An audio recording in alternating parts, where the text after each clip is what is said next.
بسم اللہ الرحمن الرحیم۔ حدیث متواتر کیا ہوتا ہے؟ ہم عمومی طور پر سنتے رہتے ہیں، یہ اصطلاحات ہے۔ تو حدیث متواتر، یہ متواتر لفظ تواتر سے ہے، اور تواتر کا مطلب ہوتا ہے تسلسل۔ کوئی بھی چیز جس میں انقطاع نہیں ہوتا اور تسلسل کے ساتھ ہوتی ہے اس کو تواتر کہتے ہیں۔ حدیث متواتر یا خبر متواتر۔ حدیث متواتر کیا ہوتا ہے؟ حدیث متواتر کی تعریف یہ ہے، ہوا خبر بلغت روایتہ فی الکثرۃ مبلغا احالت العادۃ تواتؤہم علی الکذب۔ حدیث متواتر یہ ہوتا ہے کہ اتنی کثرت میں تعداد ہو روات کی اور اسانید کی اور طرق کی، اتنی کثرت میں تعداد ہو کہ وہ جھوٹ پر جمع عادتاً ہو ہی نہ سکتے ہوں، یعنی ایسا ممکن ہی نہ ہو اتنی زیادہ راویوں کی، اتنی زیادہ اسانید کی تعداد ہو کہ جھوٹ پر جمع ہونا ناممکن ہو جائے۔ کوئی بندہ یہ یقین ہی نہ کر سکے جی اتنے لوگوں نے اس حدیث کو روایت کیا ہے تو وہ جھوٹ بالکل نہیں بول سکتے۔ یہ وہ یقین کر لے اس بات پر کہ یہاں جھوٹ کا شائبہ بھی نہیں ہے، اس کو حدیث متواتر کہتے ہیں۔ اور یہ ظاہر حدیث کی اعلیٰ قسم ہے، تمام اقسام میں سے اعلیٰ قسم ہے کہ جس کو روایت کیا ہے اور ظاہر اجماع امت ہو جاتا ہے۔ اگر کسی چیز پر اتنی کثرت ہو جاتی ہے تو پھر حضور علیہ الصلوۃ والسلام نے فرمایا لا یجتمع امتی علی الضلالہ، میری امت گمراہی پر جمع نہیں ہو سکتی۔ تو یہاں کسی قسم کا پھر شک و شبہ باقی نہیں رہ جاتا۔ تو یہ حدیث متواتر کی تعریف ہے۔ حدیث متواتر کی کچھ شرائط ہیں، ان شرائط میں سے پہلی یہ ہے کہ راویوں کی کوئی تعین نہیں ہے کہ راوی کتنے ہوں گے، ان کی تعداد کیا ہوگی۔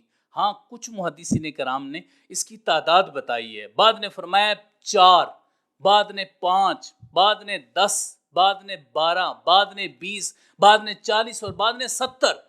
لیکن علامہ ابن حجر اسقلانی نے اس ساری روایات جتنی بھی تعداد ہے اس کو سامنے رکھتے ہوئے ایک اپنی طرف سے قول ذکر کیا۔ فرماتے ہیں لا معنی لتعیین العدد علی الصحیح، صحیح قول یہ ہے کہ اس کی کوئی بھی تعداد متعین نہیں ہے۔ لہٰذا جن ائمہ کرام نے کی ہے ان کو بھی بعد کے ائمہ کرام نے ان سے متعلق بھی یہ فرمایا کہ یہ ان کا استدلال درست نہیں، کیونکہ انہوں نے آیات قرآنی سے استدلال کیا ہے۔ کسی نے 12 و نقبا سے کر لیا، کسی نے 4 کی تعداد سے کر لیا، کسی نے 40 کی تعداد سے۔ تو محدثین کرام نے اجتماعی طور پر اس کو ایکسیپٹ نہیں کیا۔ لہٰذا جو متواتر ہے اس کی تعداد کو بیان کرنا اس کی کوئی حیثیت نہیں ہے۔ اس کے بارے میں سب سے پہلی شرط یہ رکھی جائے گی کہ اس کی تعداد کا کوئی بیان یا اس کی کوئی تعین نہیں ہے۔ دوسرے نمبر پر یہ ہے کہ کوئی بھی راوی، جتنے بھی راوی جن نے بیان کیا حدیث متواتر کو، وہ جھوٹ پر جمع نہیں ہو سکتے۔ سوال ہی نہیں پیدا ہوتا کہ ایک بندہ سوچ بھی سکے کہ اتنی تعداد ہو جو جھوٹ پر جمع ہو جائے۔ آپ کو پتہ ہے 4-5 لوگ بیٹھے ہوں تو ان میں سے بھی ان میں بھی اتفاق رائے اتنی جلدی قائم نہیں ہوتا۔ اس کی وجہ یہ ہے کہ بعض لوگ تقوی میں زیادہ ہوتے ہیں، تو وہ جو لوگ تقوی میں زیادہ ہوتے ہیں وہ کبھی کمپرومائز نہیں کرتے اس طرح کے معاملات پر۔ تو اسی طرح وہ تو ماشاءاللہ جو روایت کرنے والے وہ تو سارے ہی صاحب تقوی ہیں، وہ تو سارے ہی عادل ہیں، وہ تو سارے ہی ثقہ ہیں جو روایت کرنے والے ہیں، تو وہاں تو ایسا شبہ پائے نہیں جا سکتا۔ لہٰذا یہ حدیث کی اعلیٰ قسم میں ہے اور راوی جو ہے وہ کسی صورت جھوٹ پر جمع نہیں ہو سکتے۔ تیسری شرط، ہر طبقہ میں تعداد اس سے کم نہ ہوئی ہو، ہر طبقہ میں تعداد اسی طرح رہی ہو۔ اب طبقات کی تقسیم کیسے ہوگی؟ مثال کے طور پر صحابہ کرام نے اس کو روایت کیا ہے۔ صحابہ کرام آپ دیکھ لیں جی، ہمیں جو کتابوں سے جو روایت ہم تک پہنچی ہیں، ہمیں جو ملی ہیں، ان کی تعداد ہم کہتے ہیں جی 80 ہے۔ اب 80 صحابہ کرام نے رسول اللہ صلی اللہ علیہ وسلم سے وہ حدیث بیان کی، پھر 80 تابعین نے آگے بیان کی یا اس سے زیادہ نے بیان کی ہے، پھر تبع تابعین، پھر آگے ائمہ محدثین کرام کی 80 سے تعداد کم نہ ہوئی ہو۔ اور یعنی مطلب یہ ہے کہ جتنی تعداد صحابہ میں رہی، نیچے بھی اتنی تعداد، اس کے نیچے ہر طبقہ میں، ہر درجہ میں جو تعداد ہے وہ اسی طرح ہی رہی ہو، اس سے کم نہ ہوئی ہو۔ کتنی سخت شرائط ہے حدیث متواتر کے حوالے سے۔ ظاہر ہے حدیث متواتر پر کسی قسم کا کوئی کسی کو کمپرومائز کرنے کی بالکل بھی اجازت نہیں ہے، نہ سوچنے کی اجازت ہے، بلکہ آپ کہہ لیں کہ آنکھیں بند کر کے اس کو تسلیم کرنے کا حکم ہے کہ آنکھیں بند کر کے حدیث متواتر کو تسلیم کیا جائے۔ شرائط سخت ہیں اور اتنے اہلیہ نے اسلام نے اپنی خدمات اس میں سر انجام دی ہیں۔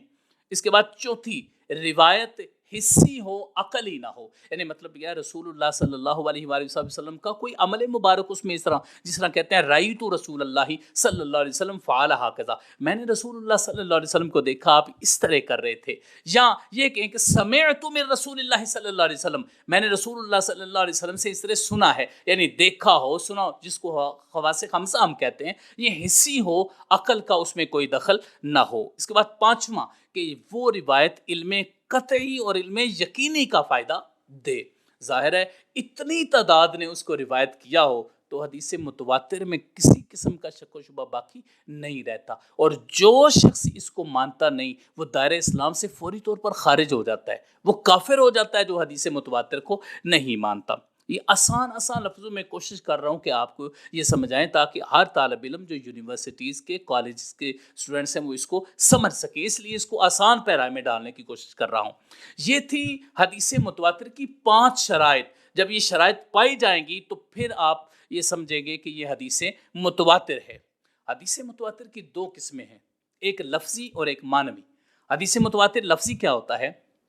حدیث متواتر لفظی یہ ہوتا ہے کہ تمام طبقات، درجات اور اسانید کے ساتھ، جتنے بھی طبقات ہیں، درجات ہیں، طرق ہیں، اسانید ہیں، سب جن نے روایت کیا ہے اس میں لفظ اور معنی ایک ہی ہو، کوئی تبدیلی نہ ہو، لفظ کی ایک ہی شکل ہو، لفظوں کو تبدیل نہ کیا. یعنی یہ نہ ہو کہ کچھ الفاظ اور ہیں دوسری میں، کچھ الفاظ اور ہیں کچھ الفاظ اور ہیں، الفاظ ایک جیسے ہی ہوں. اگر تھوڑا بہت کسی کے جو الفاظ ہوتے ہیں تھوڑا بہت اس میں فرق آ جائے تو وہ اس کا کوئی مسئلہ نہیں ہوتا، لیکن بات یہ ہے کہ جو عمومی طور پر الفاظ استعمال ہوتے ہیں وہی الفاظ تمام طبقات میں استعمال ہوئے ہیں. جیسے من کذب علی متعمدا فلیتبوأ مقعدہ من النار، یہ حدیث مبارکہ ہے. اب حدیث متواتر لفظی یہ ہوگی کہ تمام راویوں نے یہی حدیث روایت کی ہوگی، یہی الفاظ ہوں گے، الفاظ میں کوئی ایسی تبدیلی نہیں ہوگی جو اس کے معنی کو چینج کر سکتی ہو، کوئی ایسی بھی لفظی تبدیلی نہیں ہوگی. یہ حدیث اب جو میں نے پڑھی من کذب علی متعمدا فلیتبوأ مقعدہ من النار، یہ حدیث جس کو امام بخاری اور مسلم نے روایت کیا ہے، یہ تقریباً 62 صحابہ کرام نے اس کو روایت کیا ہے. 62 صحابہ کرام نے اس حدیث کو رسول اللہ صلی اللہ علیہ وسلم سے روایت کیا ہے. کتنی تعداد! اور صرف امام ابو بکر بزار رحمہ اللہ نے اپنی کتاب میں 40 صحابہ کرام سے اس کو روایت کیا ہے. یعنی مطلب یہ کہ ایک کتاب میں 40 صحابہ کرام سے ان نے ذکر کر دیا امام ابو بکر بزار رحمہ اللہ نے. اور بات یہ کہتے ہیں کہ یہ تو ایک تعداد ہے جو امام بکر بزار کو جتنی سندیں ملی انہوں نے ذکر کر دی ہیں، ورنہ اس حدیث کو روایت کرنے والوں کی تعداد کا کوئی حساب نہیں ہے کہ کتنے زیادہ صحابہ کرام اور تابعین اور ان کے بعد محدثین کرام نے بیان کیا، اس کا کوئی حساب نہیں لگایا جا سکتا.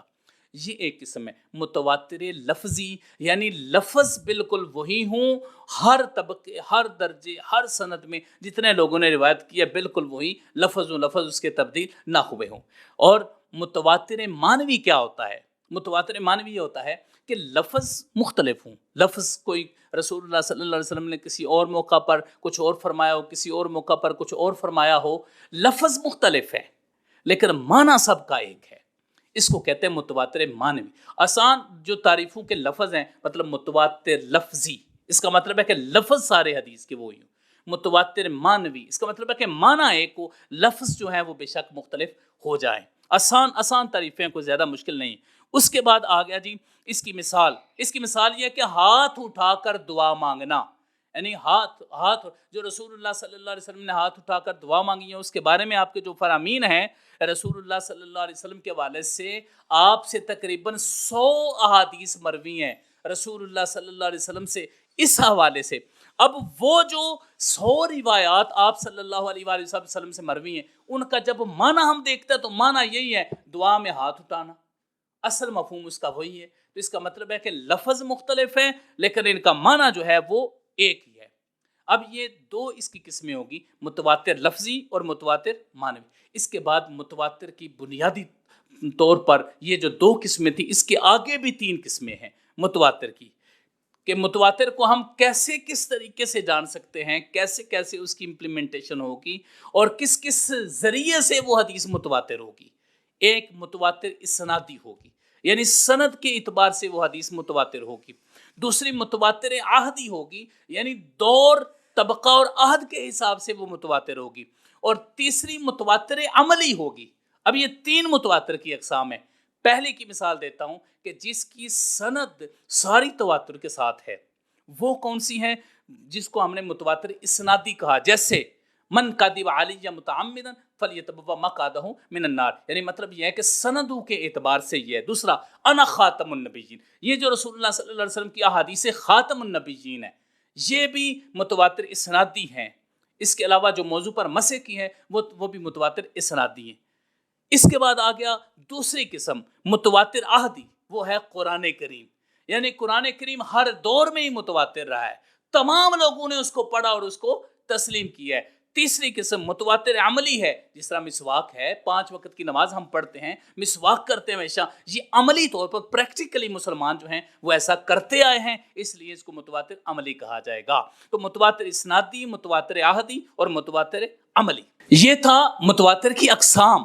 اب اس کے بعد آ جاتا ہے جی متواتر جو احادیث متواترہ ہیں ان پر کیا محدثین کرام نے کوئی کام کیا، یا ایسی کتابیں انہوں نے لکھی کہ جس میں ساری احادیث متواترہ انہوں نے جمع کر دی ہوں؟ ہاں لکھی، الاظہار المتناثرہ فی الاحادیث المتواترہ، یہ امام جلال الدین سیوطی رحمہ اللہ کی کتاب ہے، جس میں انہوں نے جتنی متواتر ان کو ملی ان نے ساری کی ساری متواتر اس کتاب میں رکھ دی۔ دوسری نظم المتناثر من الحدیث المتواتر، یہ کتاب ہے ابو عبداللہ قطانی کی، اس میں انہوں نے 310 احادیث ذکر کی ہیں اس کتاب میں۔ دوسرا العالی المتناثرہ فی الاحادیث المتواترہ، یہ ابن طولون کی کتاب ہے جو انہوں نے احادیث متواترہ پر لکھی ہے۔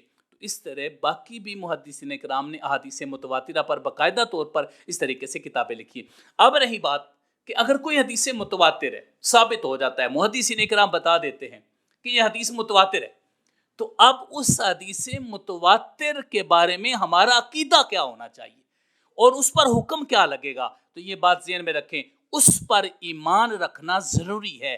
جو حدیث متواتر کا انکار کرے گا وہ کافر ہو جائے گا۔